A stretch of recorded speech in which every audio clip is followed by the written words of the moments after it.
Au nom du Père et du Fils et du Saint-Esprit. Amen. La paix de Jésus soit dans votre maison, sa paix et sa joie. Alléluia. J'espère que vous allez bien. Nous lisons le Saint-Évangile selon saint Matthieu, chapitre 9, versets 18 à 26. Que ta parole, ô Jésus, rentre dans mon esprit, que ma bouche proclame ta parole et que mon cœur l'accueille. Amen. Jésus ressuscite la fille d'un chef. Comme Jésus leur parlait, voici qu'un chef arrive et se prosterne devant lui en disant « Ma fille vient de mourir. Viens pourtant, tu lui imposeras la main et elle vivra. » Jésus se leva donc pour l'accompagner avec ses disciples. C'est alors qu'une femme s'approcha par derrière et vint toucher la frange de son manteau. Cette femme souffrait de perte de sang depuis une douzaine d'années. Et elle se disait « Si je pouvais seulement toucher son vêtement, je serais sauvée. » Jésus se retourna et, la voyant, il lui dit « Courage, ma fille, ta foi t'a sauvée. » Et dès ce moment, la femme fut sauvée. Lorsque Jésus arriva à la maison du chef, il vit les joueurs de flûte et tous les gens qui faisaient du tapage. Et il leur dit « Retirez-vous, la fillette dort, elle n'est pas morte. » Les gens se moquaient de lui. On les mit pourtant dehors, et lui entra, il prit la fillette par la main, et elle se leva. Cette affaire fit grand bruit dans toute la région. Alléluia, merci Jésus. Eh bien, se concentrer de miracles jusqu'à ressusciter une enfant, on est au chapitre 9 de saint Matthieu, vous voyez, la montée crescendo, Jésus montre sa divinité, commence à découvrir sa divinité, à montrer qu'il est Dieu et qu'il peut effectivement ressusciter les morts. Mais avant de parler de cette fille ressuscitée, il y a cet épisode de foi extraordinaire.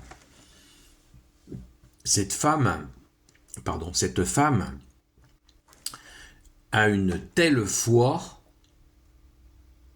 qu'elle pense qu'en touchant juste la frange du manteau de Jésus, elle sera guérie. Mais alors, quelle est cette foi extraordinaire qu'a cette femme? Dans une autre séquence d'évangile, sur le même sujet, il nous est dit ce qu'elle se dit. Elle se dit, dans le récit, il nous est bien dit, elle pense qu'en touchant la frange du manteau de Jésus, elle sera guérie. Et parce qu'elle avait dépensé tout son argent avec des médecins et que son état n'avait fait que s'empirer. Donc, elle avait dépensé son argent pour rien. À méditer.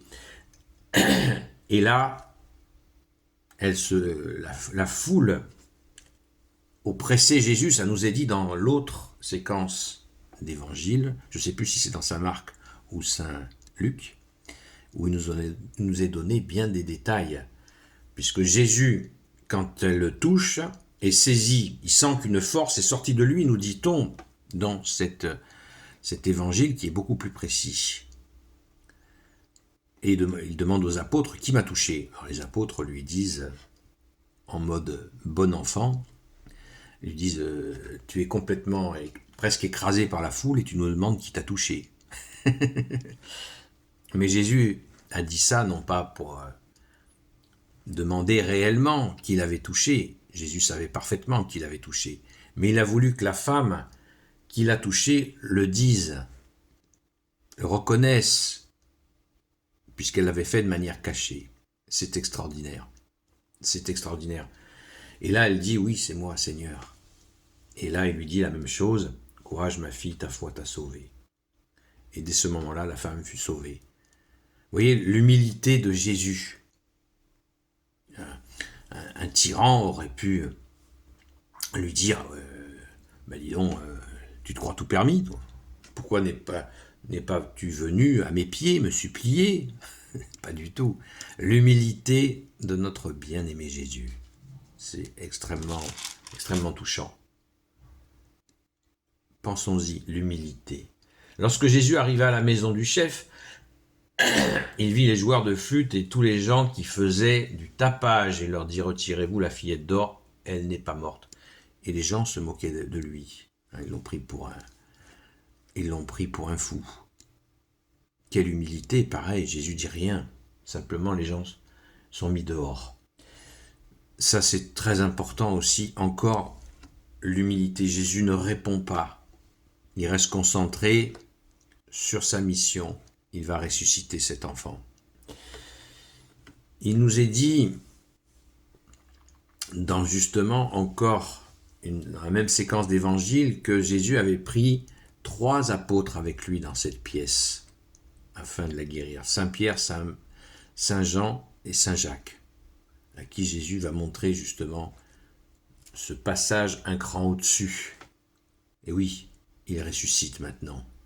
Il ressuscite les morts.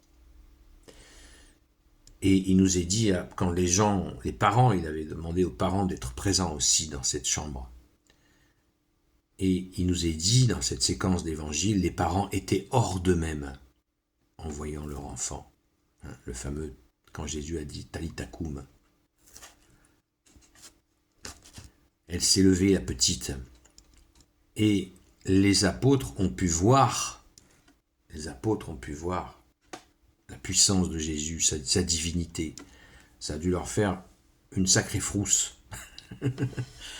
Mais encore de l'humilité de la part de Jésus. C'est vraiment extraordinaire de voir que tout avance crescendo.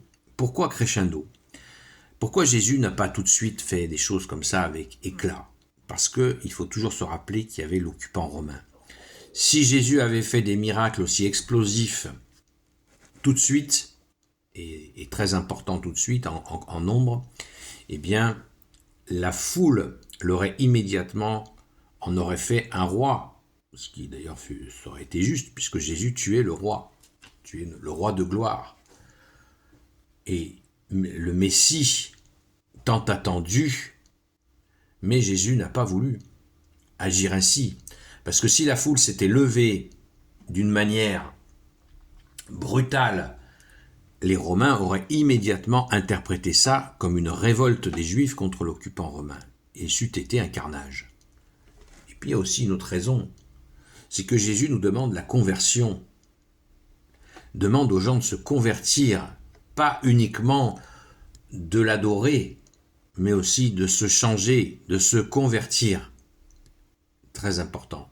Donc je pense que ça nous touche tous, toutes et tous, puisque Jésus a dit, si vous ne vous convertirez pas, vous périrez. Donc la conversion, eh bien, on n'y échappe pas. Et donnons donc à Jésus ce qui nous empêche d'avancer, ce qui nous empêche de l'aimer, ce qui nous empêche de progresser, ce qui nous empêche d'aimer nos frères et sœurs. Donnons tout cela à Jésus. Amen. Gloire soit au Père et au Fils et au Saint-Esprit, maintenant et toujours, et pour l'éternité. Amen. Ô Jésus, toi qui peux tout et qui portes tout, toi le Sauveur, toi l'Emmanuel, je te confie toutes celles et ceux qui regarderont cette vidéo, ainsi que leurs proches, selon ta seule volonté, ô Jésus. Sainte Marie, Reine des cieux, toi l'Immaculée Conception, toi qui écrases le serpent, toi qui es la lune sous tes pas, toi notre Mère, Notre-Dame, je te confie Saint Joseph, toi le juste et le saint, toi le sage, toi la terreur des démons, toi le saint gardien de la Sainte Église catholique apostolique, Sainte Marie-Madeleine, notre chère sainte patronne, et vous, tous les saints et saintes, amis de toi Jésus, Saint Michel Archange, Saint Gabriel Archange, Saint Raphaël Archange, et vous, tous les anges qui te servent au Jésus, je vous confie toutes celles et ceux qui regarderont cette vidéo, ainsi que leurs proches, selon ta seule volonté au Jésus. La paix de Jésus soit dans votre maison. Cette histoire est d'autant plus... Il y a quelque chose, un aspect que j'ai oublié. Parce qu'il nous est dit, voici qu'un chef arrive. Un chef de quoi? Un chef. Donc quelqu'un qui avait une autorité. Rappelons-nous aussi cela, c'est que Jésus intervient dans tous les milieux sociaux.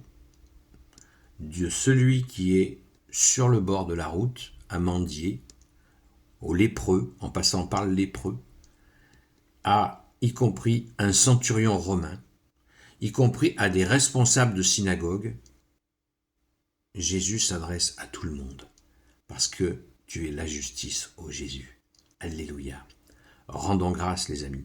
C'est une immense joie de voir la justice de Jésus, qui va même tellement loin qu'on l'a vu aussi intervenir sans qu'il lui ait été rien demandé. Nous l'avons dans le cas de la femme adultère qui est pardonnée alors qu'elle n'a rien demandé à Jésus. Nous avons le cas avec cette mère qui a perdu son fils, qui est mort. C'était une veuve, son fils c'était ça, son seul moyen de subsistance. Jésus est arrivé là et l'a ressuscité lui aussi. Vous voyez, la justice de Jésus peut intervenir même quand on ne lui demande pas. Donc, Amen, Jésus, tu es Dieu né de Dieu, lumière née de la lumière, vrai Dieu né du vrai Dieu, engendré, non pas créé, de même nature que le Père. Amen. Je vous donne rendez-vous à ce soir, à la grâce de Jésus, sur la chaîne Seul Jésus Sauve, et